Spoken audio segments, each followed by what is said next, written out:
Olá pessoal, tudo bem com vocês? Eu espero que esteja todo mundo bem aí nessa quarentena. Espero que esteja todo mundo aí estudando, esteja aprendendo, né? Nós já chegamos aí na nossa terceira semana de aula, já chegamos aí na metade da nossa disciplina, né? Hoje já faz 3 semanas que estamos aí juntos compartilhando conhecimento com vocês. Hoje eu gostaria de falar um pouco, né, a respeito do que falamos na semana passada, né? A gente falou a respeito das estratégias de leitura, né? Terminando aí essas estratégias foi a leitura detalhada, que é aquela leitura mais aprofundada, né? Querendo saber mais a respeito dos detalhes do texto, né? E a gente aprendeu também sobre o método do ST3R, né? Vocês fizeram uma questão sobre, creio que está todo mundo craque aí, já sabe o que é. E também nós vimos a questão da formação das palavras, né? Vimos que as palavras elas são formadas por um root, né? Por um radical e por afixos. Esses afixos são divididos em prefixos e sufixos. Então, os prefixos eles vêm antes do root e os sufixos eles vêm após o root. E também a gente viu a questão dos artigos, né? Os artigos eles são formados por artigos definidos com the, seria o nosso O, A, Os e As, e os indefinidos, que seria o A e N, né, que seria uns e umas. Os indefinidos eles não podem ser utilizados no plural. Né, enfim, vocês já viram esse assunto, né, eu estou só dando uma pincelada aqui para que a gente possa relembrar, ok? Então, gostaria de começar falando para vocês a respeito do uso do dicionário. Né? Eu sei que muitas vezes vocês podem dizer assim, professor, mas eu já sei usar o dicionário. Tudo bem. Mas, às vezes, há alguns detalhes no dicionário que a gente não se atenta, né? Principalmente aqueles dicionários em inglês. Eu não sei qual a familiaridade de vocês com o dicionário na língua inglesa, mas muitas vezes há recursos que são bastante importantes e que nos auxiliam muito na questão de procurar essas palavras, certo? Então, desculpa. Então, eu gostaria de falar de algum desses detalhes aqui para vocês hoje, certo? Por que, professor, falar do dicionário? Porque muitas provas, às vezes a gente vai fazer, eles autorizam que os alunos eles utilizem o dicionário. Então, nada mais justo do que falar um pouco do dicionário se vocês lá na frente possam ser que façam alguma prova que eles autorizem vocês a utilizar o dicionário, ok? Então, no slide seguinte há um verbete, ou verbete, não sei. Ou seja, um gênero textual que se caracteriza por ser sempre a explicação de um outro termo. Ou seja, o verbete ele sempre vai ser uma palavra que vai explicar outro termo. Então, é um gênero textual típico de enciclopédias e de dicionários. Eu coloquei aqui essa imagem para vocês, bem didática, né? Nós temos aí um bracket. Esse bracket é aquelas pessoas que estão, assim como eu, familiarizadas com aparelhos dentários, né? Os brackets, como diz aí ó, no seu amarelinho, né, no significado proposicional, ele é o bracket, né, já transformado aí para o português, né, é um dispositivo cerâmico ou metálico fixado à superfície dentária, ao qual são acoplados fios e arcos metálicos. Então o bracket ele é esse verbete, né, ele explica um outro termo. E aí a gente tem aquele Nzinho que às vezes a gente nem sabe o que é, né? E o N, ele é um noun, ou seja, ele é um substantivo. Ok? E embaixo aí a gente tem outras aplicações com brackets também, que fica aí a cargo de vocês, se vocês tiverem curiosidade para dar uma olhadinha, fiquem à vontade. No dicionário a gente encontra também abreviações. As abreviações do inglês, elas são um pouco diferentes, do português, certo? Então, nós temos essa palavra, nap, né, que significa tirar uma ação, que significa soneca, né, tirar um cochilo. Having a nap, é você tirar um cochilo. A gente tem ali ó, aquela abreviação ADJ. Eu sei o que é ADJ, eu não sei. Vamos ver mais lá na frente. Aí a gente baixa um pouquinho, ó, a gente viu não, PL. O que é PL? Aí PL, paz, Brit e NZ, ou NZ, né? Enfim. Aí, ó, aqui tem a explicação. O ADJ é o adjective, ou seja, o adjetivo, certo? Essa palavra quando utilizada como adjetivo, ela tem esse sentido de tirar uma soneca, né? Um cochilo. PL é o plural, ou plural. É a abreviatura logo seguida pela terminação final da palavra no plural. Ou seja, NAPIS, né? NAPIS. Então, o que significa NAPIS? Ali vem dizendo que é a piece of a soft, absorbent material, usually disposable, wrapped around the waist and between the legs of a baby to absorb its urine and excrements. Então, é um pedaço de material absorvente, geralmente descartável, que é colocado ao redor da cintura e entre as pernas do bebê para absorver sua urina e os excrementos, né? Ou as fezes, enfim. E no Brit INZ ali, quer dizer que esse termo ele é utilizado na Inglaterra, no inglês britânico e no neozelandês. Ok? Só por curiosidade mesmo. Então, a pronúncia e a acentuação tônica. Então, a gente viu lá, e aqui, ó, na frente do NEP, nós temos isso aqui, ó, né, que seria a fonética da palavra, da forma que é pronunciada a palavra. Então, a pronúncia de NEP é NEP, ou seja, tem esse né, esse A assim, que é um na, e esse apóstrofo, né, que significa que a primeira sílaba tônica, ou seja, a sílaba mais forte da palavra, é a primeira, ou seja, nep. E esse I, ele é quase não pronunciado, então é nep, nep. Ok? Só aqui por curiosidade mesmo. A gente não vai ver questão de fonética aqui. Então, nós também podemos ter adjetivo no comparativo e no superlativo, ou seja, eles colocaram aqui, eu peguei esse exemplo, né? Chubby, um adjective, aí tem esse final IR e EST.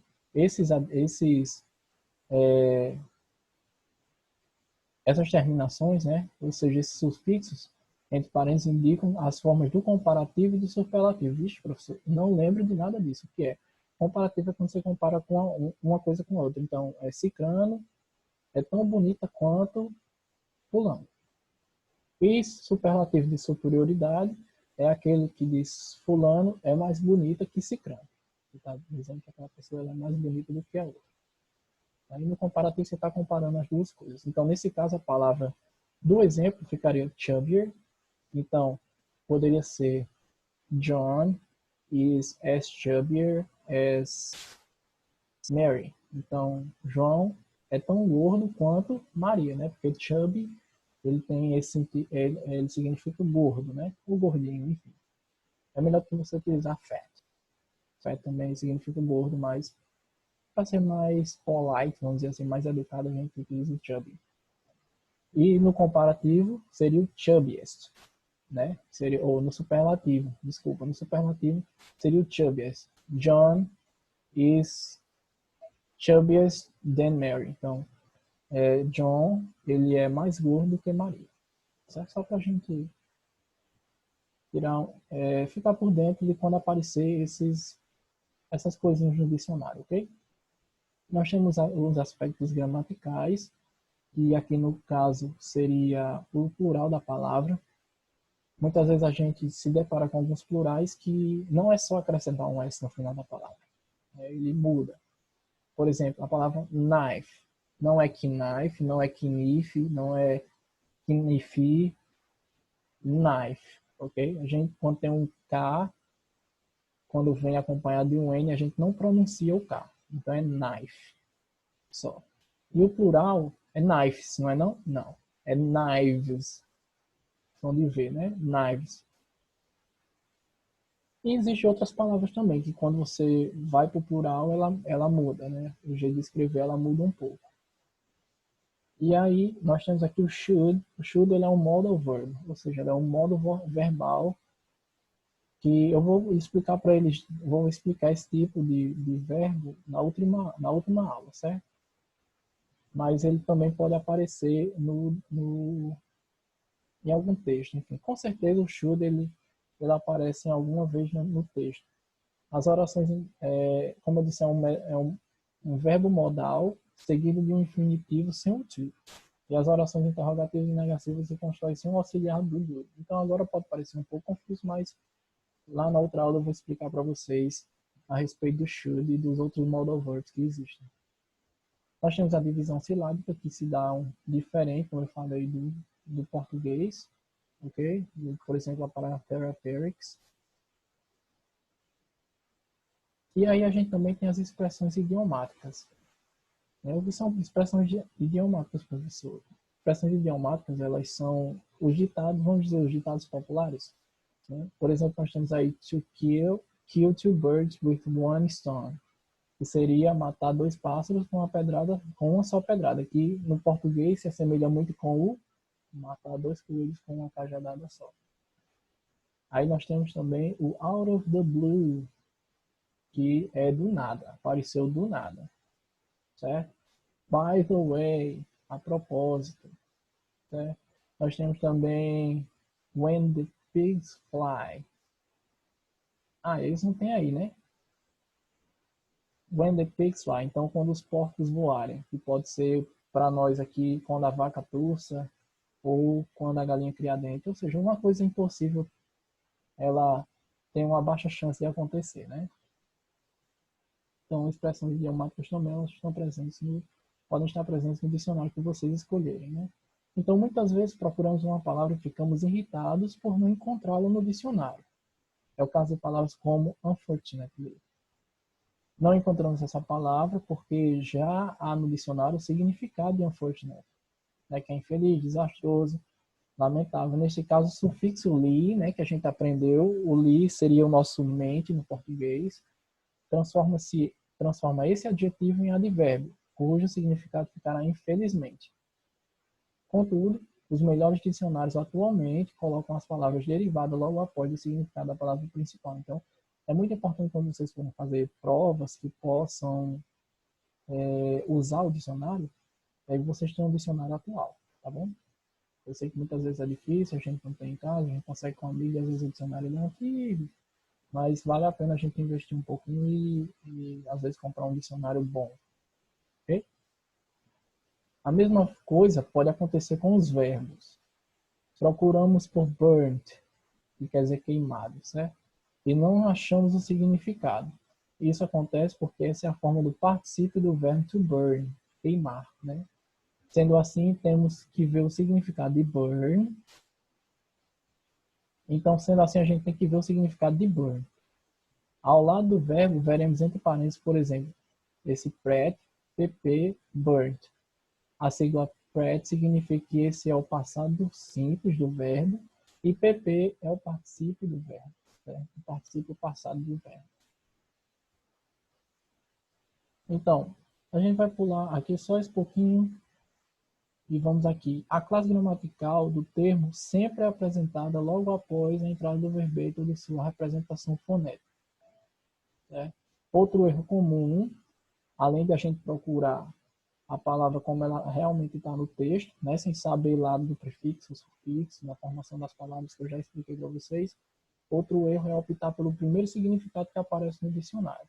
É necessário ler todos os significados primeiro e depois escolher aquele que melhor se encaixa no contexto. Então, além da gente escolher a palavra correta, a gente também não deve optar pelo primeiro significado que a gente vê, porque às vezes tem mais de um significado.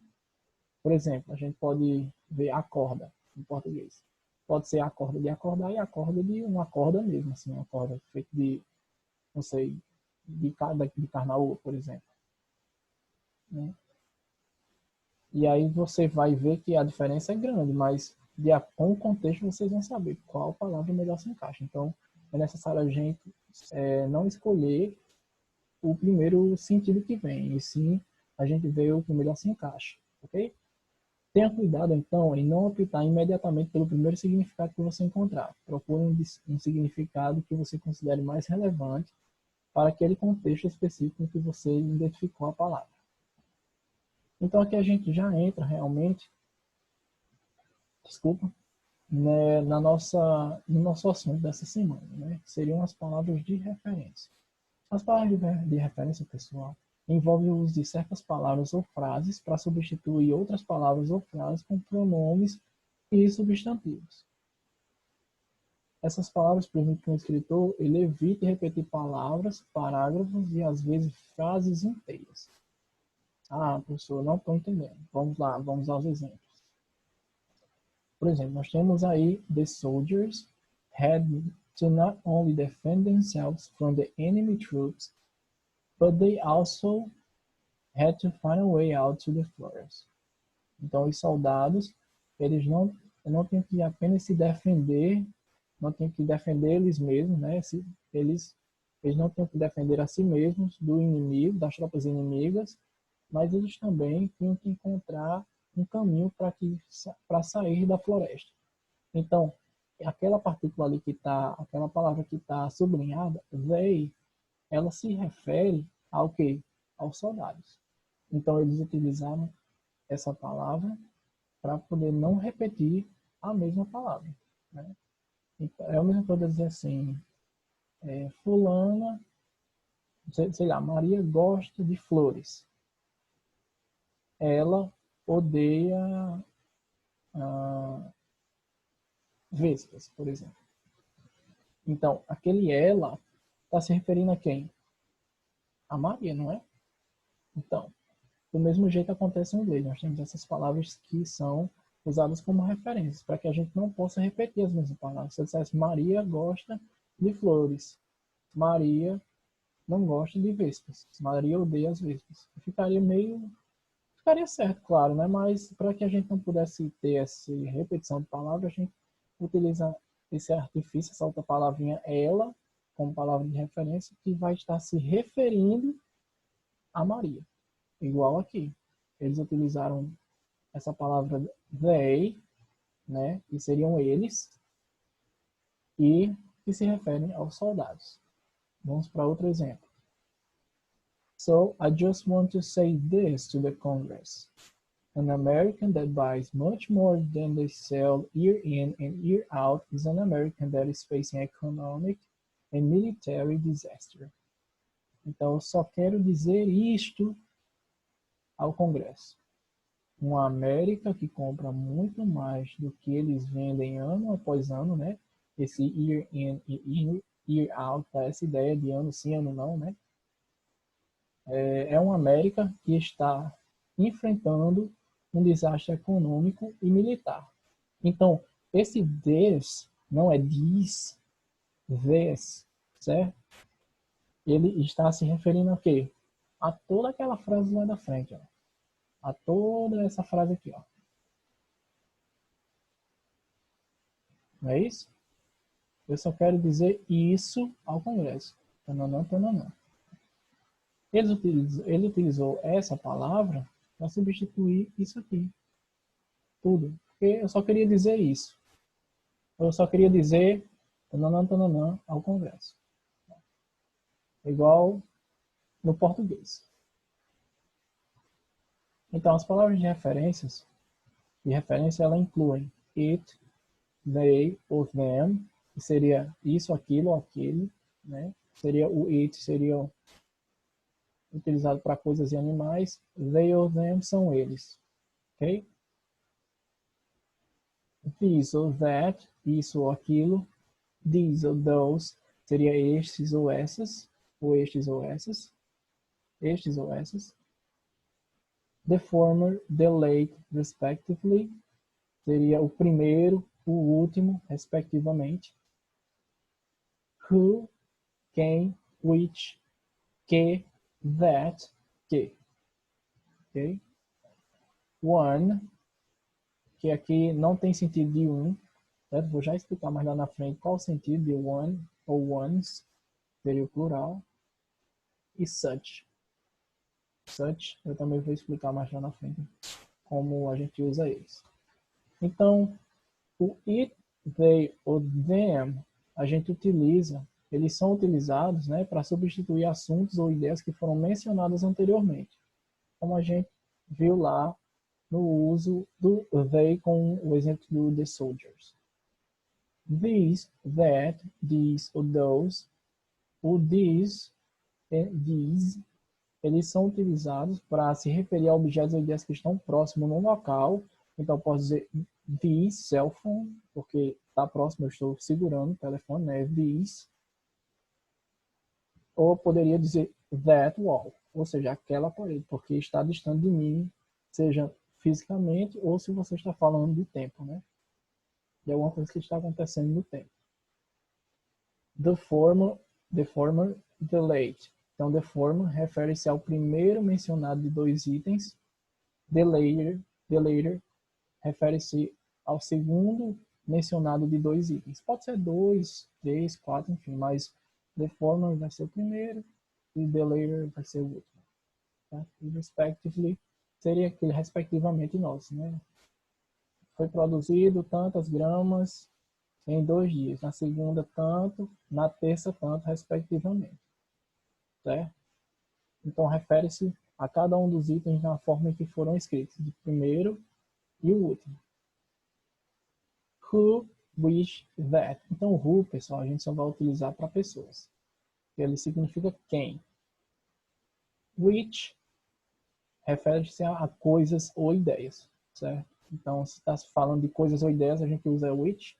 Se for who, a gente utiliza para... Se for pessoas, a gente utiliza o who. E o that refere-se tanto a pessoas, coisas e ideias e pode ser utilizado no lugar do who e do which. Ok? One ou ones. One ele é o singular e o ones ele é o plural. Ele pode ser usado como um substituto para substantivos que foi mencionado anteriormente. Certo? A gente vai mostrar um exemplo lá na frente. Vocês vão entender melhor. One of which ele pode ser usado para se referir a um item de vários itens mencionados anteriormente. Certo? E o one of whom pode ser utilizado para se referir a uma pessoa de várias mencionadas anteriormente.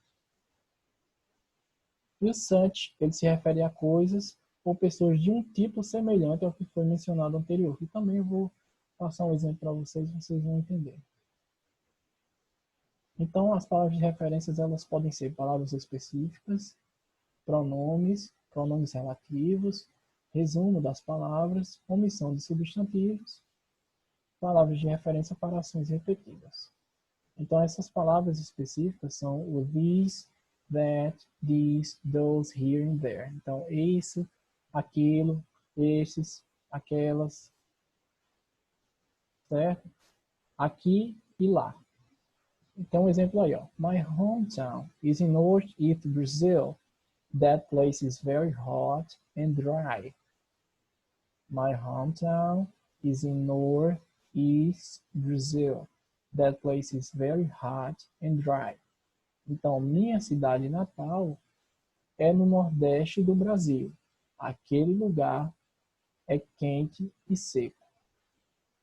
Então, a gente utilizou o that para falar daquele, né? E se refere justamente ao hometown, que seria a nossa cidade natal. Entendido? Temos os pronomes. I, you, he, she, it, we, you and they. Tem vários pronomes, certo? Eu só coloquei esses daqui, mas são vários. E como exemplo nós temos aí, my son did the homework by himself. He's so smart. My son did the homework by himself. He's so smart. Então, meu filho fez o trabalho de casa sozinho. Esse did é o passado do verbo do, que a gente viu lá no should. Você lembra do exemplo do dicionário? Tinha assim que não eu utilizava no lugar do do. Pronto. O do, o passado desse verbo, né, o do verbo fazer, é o did, que é fez. Então, meu filho ele fez o trabalho de casa sozinho. He is so smart. Então, ele é muito inteligente. Ele quem? O filho. Não é isso? Então, a gente utiliza essas palavras para que a gente não possa repetir as mesmas palavras que a gente falou anteriormente. A gente poderia dizer, my son did the homework by himself. My son is so smart. Não estaria errado. Mas para que não haja essa duplicidade, vamos dizer assim, de palavras, né? Essa repetição de palavras, a gente utiliza essas palavras de referência para poder substituir as palavras que a gente já falou anteriormente. Nós também temos os pronomes relativos, which, whom, whose, where, why and what. Então, which, que, who, quem, whose, de quem, where, onde, why, porquê, and what, o que. Por exemplo, I lost my watch, which my grandfather gave me. I lost my watch, which my grandfather gave me. Então, eu perdi meu relógio que meu avô me deu. Então, eu perdi o relógio. Então, eu perdi meu relógio que meu avô me deu. Certo? Esse which está se referindo a quê? Ao relógio. Muito bem. E aí nós temos resumo das palavras, que não tem uma definição. Essas outras três opções aqui, elas não têm definição. Certo? Apenas exemplos, mas vocês vão entender. A primeira, no resumo das palavras, she is intelligent, kind, and lovely. These are the qualities which attract everyone around her. Certo? Então, ela é inteligente, gentil e amável. Essas são as qualidades que atraem todo mundo para perto dela. Certo? Então, esse qualities, ele está se referindo justamente àquelas três palavras que tem lá em cima. Quais são as qualidades dela? Intelligent, kind and lovely. Certo? Então, a gente utilizou já desse recurso, dessa palavra, para poder a gente encurtar essa frase, né? Não ter que repetir e estar falando das qualidades, que a gente já citou anteriormente. A omissão de substantivos. Dogs can be trained to catch frisbee. Some might be too lazy to do so. Então, dogs can be trained to catch frisbee. Some may be too lazy to do so. Então, a gente tem o some ali, que seria utilizado para a omissão do dogs. A gente poderia dizer some dogs may be too lazy to do so. Mas a gente já utiliza o some e já se refere a dogs. Né? A gente não precisa utilizar esse substantivo, mas porque a gente utilizou o some referindo a dogs. Então, some dogs, em parênteses, né? Ele não está aparecendo. Might be too lazy to do so. Então, cachorros, eles podem ser treinados para pegar um frisbee, né? Que é aquele negocinho que a gente joga na praia, enfim. Alguns talvez sejam muito preguiçosos para fazer isso. Né? Então, alguns cachorros, né? Até no português também é assim. Então, cachorros podem ser treinados para pegar o frisbee. Alguns são preguiçosos para fazer isso. Alguns o quê? Alguns cachorros. A gente está omitindo aquele substantivo que a gente falou primeiramente. E as palavras de referência para ações repetidas. Por exemplo, Mary gave me some of her pocket money to Red Cross, and you should likewise. Mary gave some of her pocket money to Red Cross, and you should likewise. Então, Maria, ela deu algum do seu dinheiro que estava no bolso, né? Deu algum do seu dinheiro para a Cruz Vermelha, e você deveria fazer o mesmo. Fazer o mesmo o quê? Doar algum dinheiro. Então, a gente pegou essa partícula, likewise, essa palavra, e a gente utilizou ela aqui como para fazer o mesmo, e substituiu aquela de dar um dinheiro, né? Você deveria dar dinheiro. Eu poderia dizer, Maria, ela deu dinheiro ou doou dinheiro para a Cruz Vermelha. Você deveria doar dinheiro para a Cruz Vermelha também. Mas aí a gente utiliza esse, ficaria muito grande, né? E também a gente gosta de economizar, né? Quando está falando. Então a gente utiliza aqui nesse exemplo a gente utilizou essa palavrinha, como também a gente utilizaria no português para poder não repetir a mesma coisa que a gente diz. Então, Maria, ela deu ou doou um dinheiro para a Cruz Vermelha e você deveria fazer o mesmo, igual no português, certo? E aqui a gente tem alguns exercícios, para que vocês possam fixar um pouquinho na cabeça a respeito da referência de palavras. Por exemplo, coloquei, a zoo is a really good place to live. It has so many water resources, oil and beautiful landscapes. Então, a palavra que está sublinhada, o it, se refere a quê? Vamos lá, está se referindo a Açu, não é? Então, Açu é um bom lugar para se morar. Lá pode ser dessa forma, né? It has, então, lá tem muitos recursos hídricos, petróleo e lindas paisagens, tá bom? Então esse it aqui, ele está se referindo a sul, ok? Segundo exemplo. Our new 6 Series and 8 Series model sells for 6,000, 60,000 US dollars and 100,000 US dollars respectively. Então, quer dizer que os nossos modelos de 6 séries e de 8 séries são vendidos por 60 mil dólares e 100 mil dólares, respectivamente. Então, esse respectivamente quer dizer o quê? Que o primeiro se refere, que os 60 mil dólares se refere ao modelo de 6 séries e o modelo de 8 séries se refere ao de 100 mil dólares. Ok? Então, outro exemplo. The Prime Minister was accused in the press of wishing to increase taxation. There is not the policy of the government. However, and the press reports are incorrect.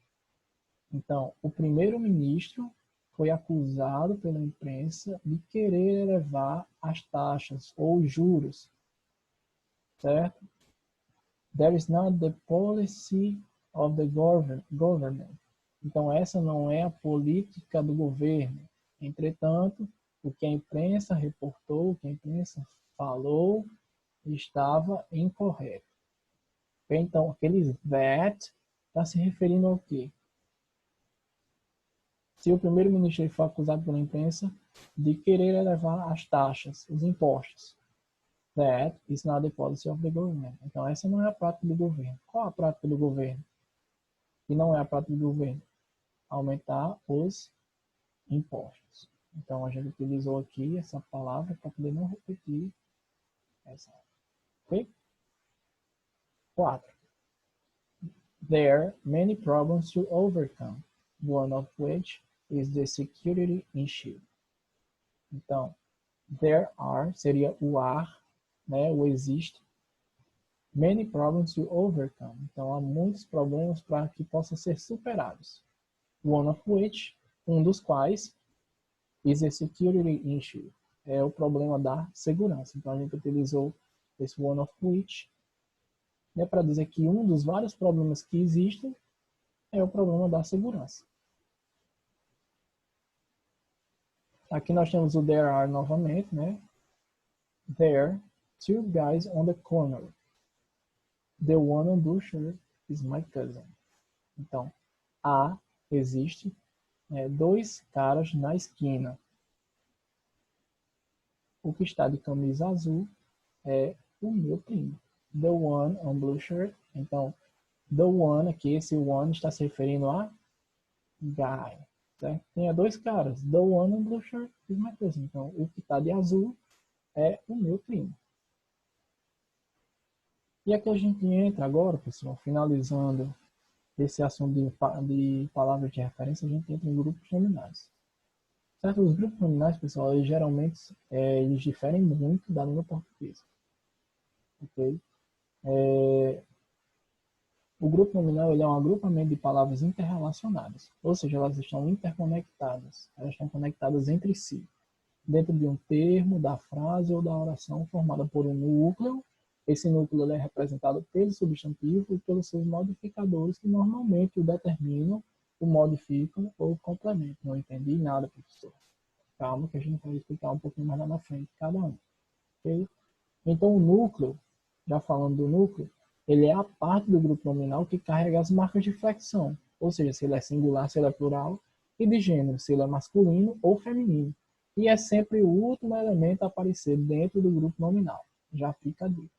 O núcleo ele é sempre o último elemento a aparecer dentro do grupo nominal.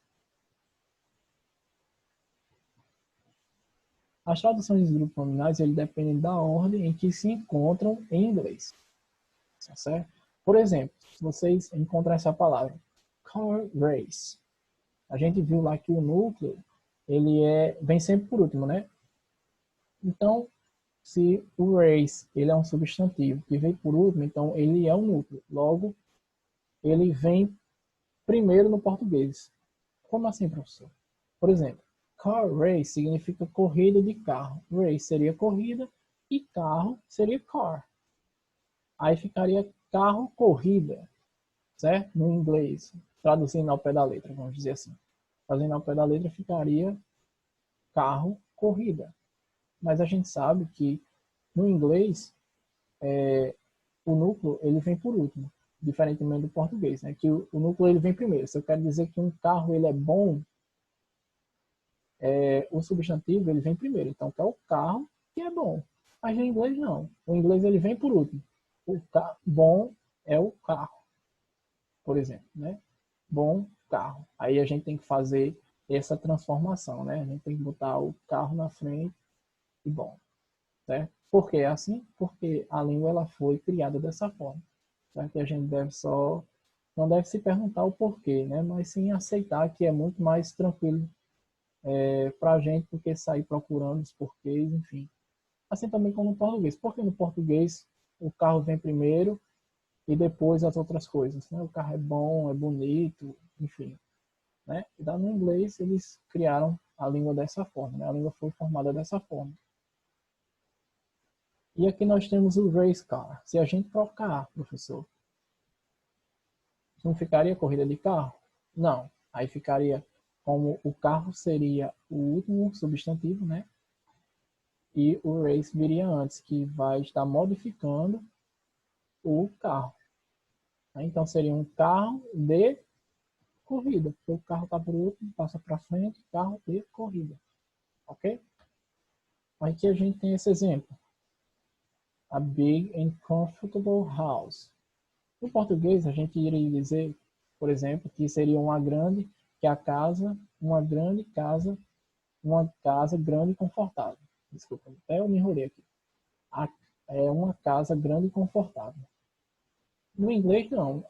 A gente só vai saber do que eles estão falando na última palavra, no núcleo, que é, como eu falei, a última palavra. Então, a big and comfortable house.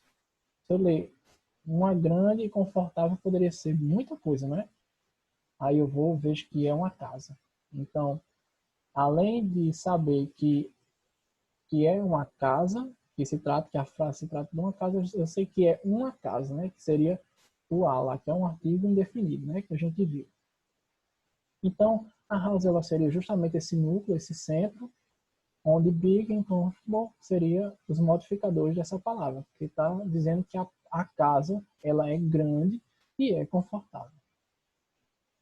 Então, há grupos nominais que não oferecem dificuldade quando se traduzem para o português, porque o sentido ele não muda. Coloquei aqui alguns para vocês, como the book, seria o livro. The book is on the table. Então, o livro está em cima da mesa. Então, não mudou nada, né? The book, o livro, seria um artigo definido mais o substantivo. An ant, uma formiga. My sister, minha irmã. 8 players, 8 jogadores. Some students, alguns jogadores. The window of the house, seria a janela da casa. E aqui a gente tem as ordens das palavras, né? Artigo definido, mais substantivo. Artigo indefinido, mais um substantivo. Um adjetivo possessivo, ou seja, minha, meu. Um adjetivo possessivo, mais o substantivo numeral, 8. 8 não é o número, 8. É mais o substantivo. E o substantivo, ó, você pode perceber que ele vem sempre aqui, ó, vem sempre por último. Okay? Então, essas palavras aqui são alguns exemplos de que algumas palavras elas não mudam quando traduzidas para o português, mas existem aquelas que mudam. E essa é a que eu quero que vocês prestem atenção, porque elas são divididas em dois grupos, os simples e os compostos. Os simples, eles referem-se a grupos nominais, né, formados por substantivos, adjetivos, advérbios e alguns dispostos em ordem linear, o que dará origem ao determinante, modificador e o núcleo. E é nessa ordem, certo? Determinante, modificador e núcleo. É sempre nessa ordem. O núcleo sempre vem por último, modificador. Às vezes ele aparece, às vezes não. O determinante também, ele às vezes aparece, às vezes não. Mas o núcleo sempre vai existir. Eu vou falar um pouquinho mais na frente. Então, já os complexos, que a gente não vai ver aqui, a gente só quer ver os grupos nominais simples. Mas falando um pouquinho dos complexos, são aqueles que apresentam uma forma mais compacta, ou seja, o caso genitivo, ou são formados por expressões entre hífens, separados ou unidos por preposição, fugindo, fugindo de estruturas dos grupos nominais simples, certo? Mas como que eu já disse que a gente vai ver só os simples, então é só uma tipo de curiosidade mesmo. Então, falando sobre cada um. Então, pessoal, o núcleo, ele sempre vai existir, tá certo? O núcleo sempre vai existir. Sempre serão substantivos. O que são substantivos, pessoal? Tudo aquilo que dá nome às coisas, né? Caderno, casa, carro, enfim. E pode apresentar vários. Vários o quê? Vários determinantes. Por exemplo, the first kiss. The e first, eles são determinantes. E kiss seria o substantivo. Certo? Então, o primeiro beijo. A gente vai ver um pouco mais na frente dos determinantes. E aí eu vou utilizar esse exemplo para que vocês possam entender. Os modificadores. A very expensive house. Então, uma casa muito cara. São dois modificadores que tem aí, né? Expensive, que é caro. Esse very, que quer dizer que é muito, né? Então, muito caro. Eles dois, ele não está só dizendo que é caro, ele está dizendo que é muito caro. Então, eles estão modificando esse substantivo da casa, que a casa é muito cara. E o núcleo pode vir com dois núcleos, né? Ou vários núcleos. Como, por exemplo, beautiful house and garden.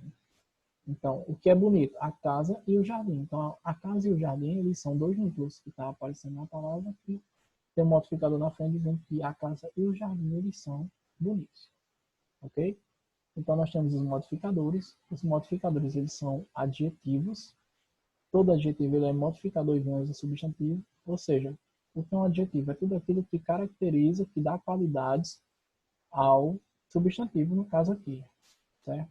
No caso, magro, gordo, feio, bonito, alto, baixo. Então, tudo isso são adjetivos. E palavras com funções de adjetivos, que não são necessariamente adjetivos, mas elas vão funcionar como adjetivos. E os determinantes, que podem aparecer ou não, assim também como os modificadores, certo? São formados por artigos numerais, sejam eles ordinais ou cardinais, né? Ordinais 1, 2, 3, 4, 5, 6, enfim, e cardinais primeiro, segundo, terceiro, quarto, e aí vai. E os pronomes indefinidos, né, como everyone, somewhere, anywhere, nothing, né, seriam alguns. Aí você tem uma tabela com todos os pronomes indefinidos. Os demonstrativos, que seria this, these, that, those, que a gente já falou, que seria esses, essas, aqueles, aquelas. E os pronomes possessivos, né? Meu, seu, minha, teu, e aí vai, né? Que é mine, yours, his, hers, e aí vai. Ok? Nós temos esse exemplo aqui, pessoal. A beautiful woman. E aí na questão pede assim, identifique o determinante, o modificador e o núcleo. Aí você tem essa frase. A beautiful woman. Aí a gente vê que, a gente lembra que o professor falou que o núcleo é sempre a última palavra. E é isso mesmo. Então, woman vem na frente. Então, mulher é feminino. Então, uma mulher. Então, a gente já sabe que é uma mulher, ok? Beautiful é bonito. Então, uma mulher bonita. Então, woman seria o núcleo da palavra. O A seria o quê, pessoal? A gente viu que aqui, ó, que os modificadores, na verdade, os determinantes, eles são o quê? Compostos por artigos, numerais ou pronomes. Então, a, ele é um artigo, né? Então, a gente já sabe que o a, ele é um determinante. O woman, ele é um núcleo, o beautiful, está caracterizando, está modificando o núcleo. Então, seria o modificador. E o woman, o núcleo. Temos essa outra aqui. Three nice cars. Três carros legais. O three é o quê? Um numeral. Já é o quê? Um determinante. Car seria o núcleo e nice seria legal. Então, três carros legais. Então, o nice está caracterizando o quê? O núcleo. Não é isso? Já que o núcleo é a última palavra. Então, o nice seria o modificador e o car seria o núcleo. Esse outro aqui. My drinking water, minha água potável, minha água de beber, enfim.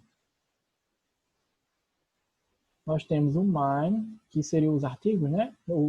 São os artigos, os numerais e os pronomes, não é isso? Então, mine não é meu, né? Artigo possessivo, adjetivo possessivo. Então, mine seria o determinante, water vem por último, seria o núcleo, e o drink seria de beber, né? Vamos dizer assim, seria o modificador. Então, ficaria dessa forma. Tudo certo, pessoal? Espero que vocês estejam entendendo até aqui. Aí eu coloco um texto desse para vocês. Agora complicou, né, pessoal? Nada. Quando vocês pegam geralmente um texto como esse, muitas das vezes vocês têm um recurso do dicionário, certo? Então já facilita bastante. Mas a gente começa a ler aqui, eu queria que vocês identificassem alguns grupos nominais aqui, certo? Não é difícil. Vamos lá. Vamos dizer que a questão é: identifique os grupos nominais e escreva aí abaixo. A gente vai pegar só esse primeiro parágrafo aqui, porque senão vai passar muito tempo. Então a gente poderia botar assim, fazer assim: the human body, o humano corpo. Opa, já tá estranho, né? Então, aí já é um grupo nominal, ó. The human body. Então, o corpo humano consists of trillions of living cells. Consiste de trilhões de vivas células. Opa, já encontrei outro grupo nominal. Living cells. Seria células vivas, né? Então, o corpo humano consiste de trilhões de células vivas. Quase, almost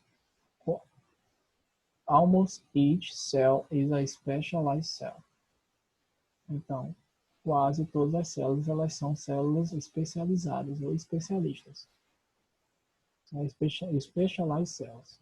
Então, a gente já encontrou outro grupo nominal. Certo? Specialized cells. Células especialistas ou especializadas. Such as, ou such as aí, pessoal. Por exemplo, tais como, né, a skin cell, como células na pele, nerve cell, células nervosas, blood cell, seria células sanguíneas, e vocês estão percebendo que é sempre células que vem primeiro e depois vem o modificador, né? Primeiro é o núcleo, depois o modificador, né? Então, brain cell seria células cerebrais, muscle cell seria células musculares e por aí vai, né? A stem cell, ou seja, uma célula tronco, ok? Is an unspecialized cell that can be grown into any specialized cell. Então, uma célula tronco ela é uma célula não especializada que pode crescer dentro de uma célula especializada. Então, vocês estão percebendo que onde tem célula, primeiro, antes vem o modificador, não é? Então, with stem cells, doctors and scientists are starting to learn how to repair and replace damaged, dead, and missing cells that would not normally heal or grow back. Então, cada célula tronco, ou com as células troncos, médicos e cientistas estão começando a aprender como reparar e como recolocar, né, células. Opa, mas não tem células aí, não é? Ó, damaged, dead and missing cells. Então a gente encontrou outro grupo nominal. Então são células que sofreram dano, que estão mortas ou que estão sumidas, que estão desaparecidas. Que não estão se curando normalmente ou não cresceram de volta, né? Elas não se curaram de volta, vamos dizer assim. Ok? E aí, a última. Hopefully, one day, stem cell research. Então, stem cell research seria pesquisas com células troncos, né? Aqui com esperanças, um dia, pesquisas com células troncos will be able to regrow any new organ or body part. Então, nós esperamos, né, que um dia as pesquisas com células troncos elas permitirão com que os novos órgãos eles cresçam ou façam, eles consigam com que novas partes dos corpos eles cresçam, certo? Então, STEM, Cell, Research. A gente viu todos que eram Cell antes, né? E aqui a gente viu que o Research já seria o núcleo e o Stem Cell seria, no caso, os modificadores. Então, pesquisas com células tronco. Então, a gente entra aqui agora, pessoal, na questão dos marcadores do discurso. Certo? Os marcadores do discurso também é um assunto bem simples. A gente viu já a questão da coesão e da coesão textual. A gente sabe que todo texto ele tem que ter coesão e coerência. O que é isso? Coesão é quando ele está gramaticalmente correto, certo? E coerência é quando ele faz sentido.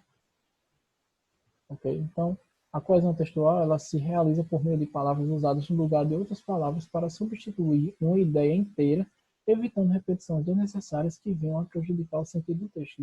A gente já falou sobre isso anteriormente. O elo coesivo é feito, portanto, através de pronomes. Ok? E a coerência textual é isso que a gente vai falar agora.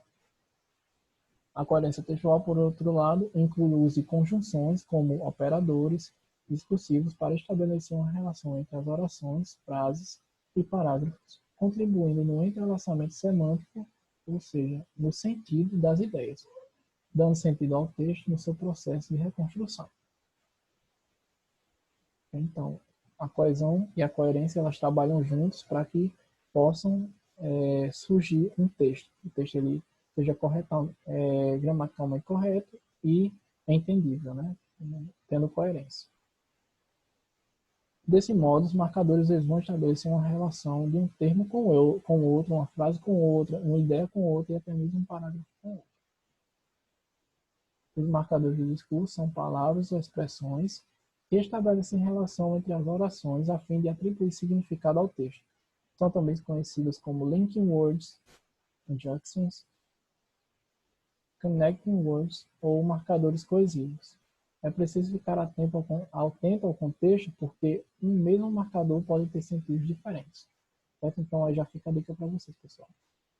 É preciso ficar atento, novamente. É preciso ficar atento ao contexto, porque um mesmo marcador pode ter sentidos diferentes. E a gente vai ver isso um pouco mais na frente. Okay? Nem sempre esses marcadores eles vêm na mesma posição. Então, a gente deve... Como é que eu vou saber, professor?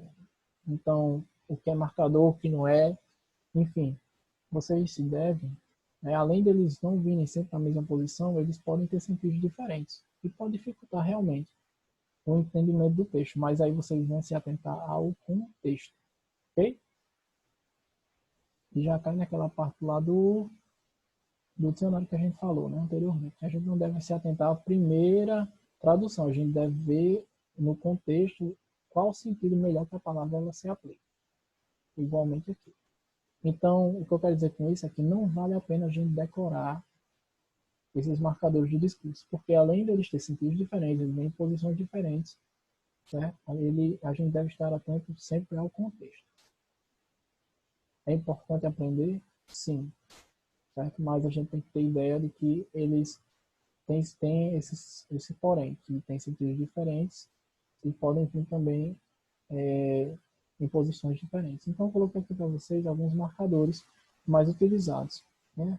Alguns têm noção de enumeração, acréscimo, condição, contraste, igual no português. Né? Consequência, resumo, causa, tempo, lugar, comparação. Certo? E aí vocês podem ver quando ele aparece, né? No seu lado, para vocês do lado, não sei, direito também? Ou esquerdo? Não sei. Então, a gente tem aí a first como enumeração, né? First, second, next, próximo, né? Como contraste, but, mais, however, entretanto, né? Causa, because, porque, né? Due to, devido a, tempo, when, whenever, quando, né? Where, lugar, né? Onde, e aí vai. Então, eu coloquei aqui para vocês esse quadro, na verdade são dois, que está falando de praticamente todos os marcadores de discurso, ok? Mas aqui são os principais. Mas aqui nós temos praticamente todos. E tem os marcadores de discurso que estão em negrito, né? Tem a sua tradução na frente e a sua ideia ou noção na nossa língua, né? No português. Igualmente aqui. Né? E aí eu vou dar alguns exemplos para vocês de como utilizar esses marcadores. Então, I like swimming and running. A gente viu aqui, ó. E o and tá aqui, ó. E. Seria um marcador. São palavras utilizadas para que a gente possa fazer ligação de uma palavra com a outra, uma frase com a outra, um parágrafo com o outro. Aqui igual no português a gente também tem. Então, I like swimming and running. Então, eu gosto de nadar e correr. Eu poderia dizer, eu gosto de nadar, eu gosto de correr. Mas ficaria tão, né? Aí a gente diz, eu gosto de correr, de nadar e correr. Então, esse I ali, o and, ele está fazendo a ligação, dizendo que, além de nadar, também gosta de correr. Vocês estão me entendendo? Anna loves flowers, but she hates bees. Então, Ana, ela ama flores, mas, né, já está dando essa ideia de contradição, né? Essa ideia oposta. Ana, ela ama flores, mas, she hates bees. Mas ela odeia abelhas. Ok? We decided to walk, even though it was raining. Então, a gente decidiu caminhar, mesmo que estivesse chovendo. Então, mesmo que já essa palavra, né, esse marcador, é utilizado para ligar uma palavra, no caso, uma frase com a outra. Né? A gente decidiu caminhar, mesmo que estivesse chovendo. Ou a gente poderia, even though it was raining, we decided to walk. Então, mesmo que estivesse chovendo, a gente decidiu caminhar. É a mesma coisa, né? Vamos ver o while. While I was watching TV, my dog jumped on me. Até rimou, né? While I was watching TV, my dog jumped on me. Então, enquanto eu estava assistindo TV, o meu cachorro pulou em mim. Certo? Então, esse while dá essa ideia de que várias coisas aconteceram ao mesmo tempo, né? Enquanto eu estava assistindo TV, o cachorro pulou em mim. Então, enquanto uma coisa estava acontecendo, a outra também aconteceu no mesmo instante. Né? Então, dá essa ideia. Esse while, justamente, essa ideia de que uma coisa estava acontecendo juntamente com a outra. Então, esse outro exemplo tem aí, many South American countries, such as aí, pessoal, de novo. Né? Many South American countries, such as Brazil, Argentina, and Chile, have registered coronavirus cases. Então, vários países sul-americanos, a gente tem até um grupo nominal aqui, né? South American countries, muitos países, né? Vim aqui, muitos países sul-americanos, e South American seria o modificador, esse countries já seria o nosso núcleo, né? Então, só para vocês situarem que os grupos nominais também estão presentes em todos os lugares. Such as, tais como, por exemplo, Brasil, Argentina e Chile registraram casos do coronavírus. Ok? Mais exemplos. Aqui a gente vai dar um exemplo de como a gente utilizar os mesmos marcadores, por exemplo, de contradição. Esses daqui, ó. Deixa eu mostrar aqui para vocês. The but.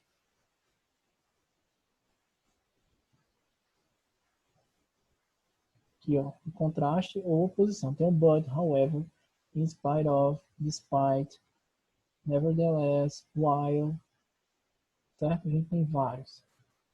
E aqui a gente vai utilizar esses mesmos marcadores, vão utilizar os marcadores que tem aquele sentido no português. Então a gente vai pegar essa frase. David was sick. He went to the party with his friends. Então, se, por exemplo, eu pedir para vocês colocarem o but aí nessa palavra, como vocês iam colocar? Então, o David, ele estava doente. Ponto. He went to the party with his friends. Ele foi para a festa com os seus amigos.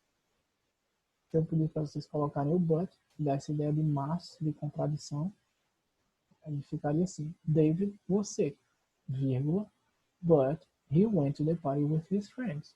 Então, o David, ele estava doente, mas ele foi para a festa com seus amigos.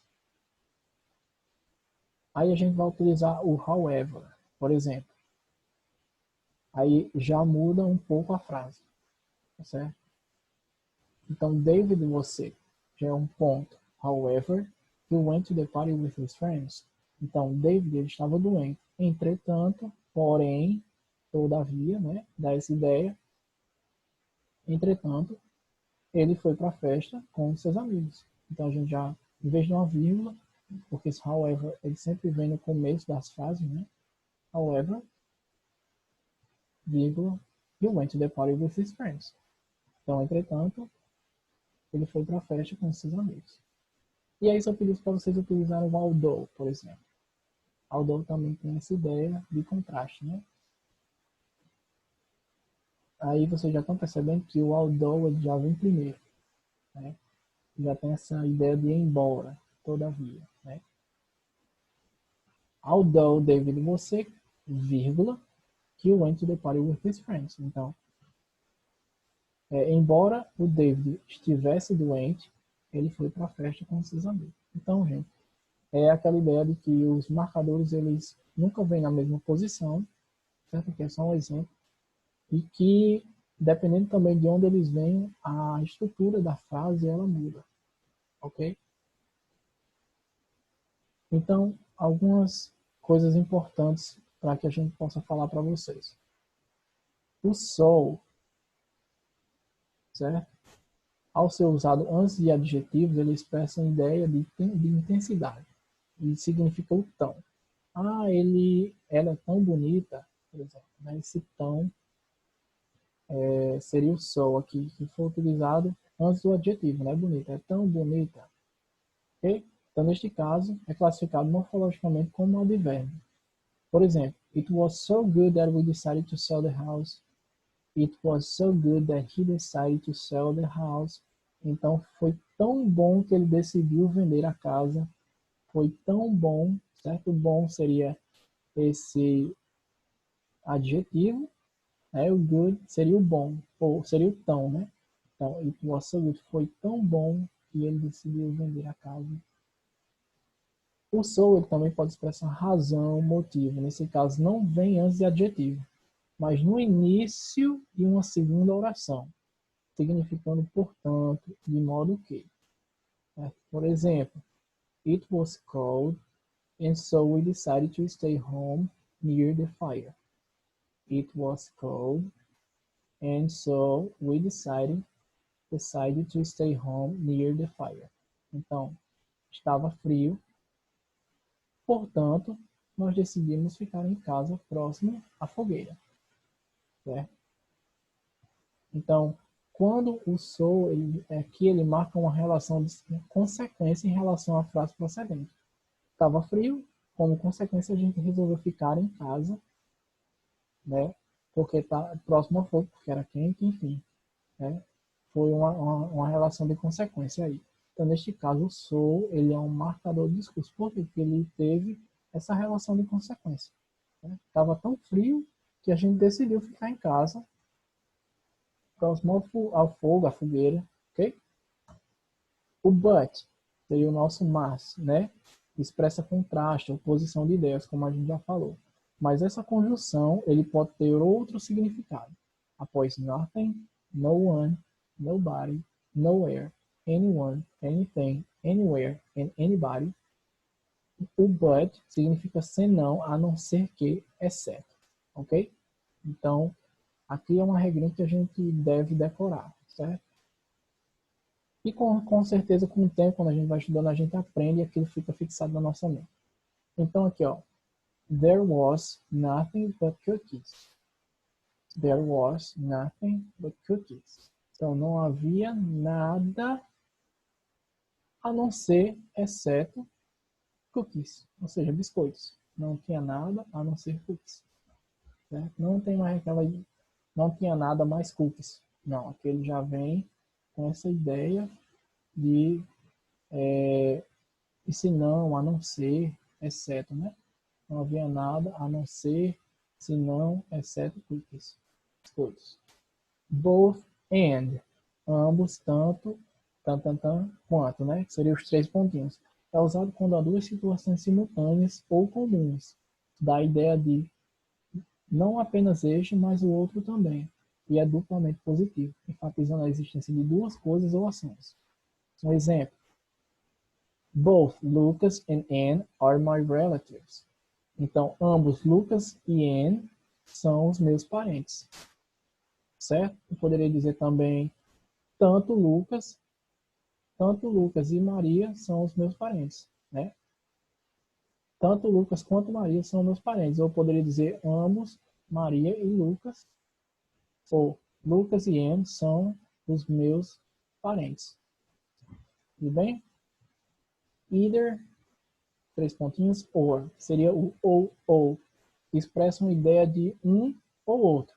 É usado ao se referir a duas possibilidades em frases afirmativas ou negativas. Certo? Um exemplo. She can either go to school by bus or by bike. She can either go to school by bus or by bike. Então ela poderia ir para a escola ou de ônibus ou de bike, né, de bicicleta. A próxima. She doesn't like either hip hop or country music. Ela não gosta ou de hip hop ou de música country. O neither, três pontinhos, nor. Seria o nem, né? Nosso. É utilizado para unir duas ideias negativas. Preste atenção, pessoal. O neither, três pontinhos, nor, seria para negativas. E o either, três pontinhos, or, seria tanto para afirmativas como para negativas. Então, como por exemplo, neither mom or dad went to my aunt's wedding. Neither mom or dad went to my aunt's wedding. Aunt's wedding.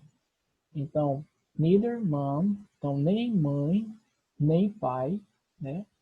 Nem mãe nem pai foram para o casamento da minha tia. Nem mãe, nem pai foram para o casamento da minha tia. Certo? Então tá falando uma coisa negativa, né? Não foram, né? As ideias elas são negativas. São duas ideias, né? Nem minha mãe, nem meu pai, eles foram para o casamento da minha tia. Próximo. Not only, but also. Não apenas, mas também. É utilizado para unir duas situações ou ideias semelhantes. Essa ideia de acréscimo. Por exemplo, not only my sister, but also me missed class yesterday. Então, não apenas minha irmã, mas eu também perdemos ou faltamos aula ontem.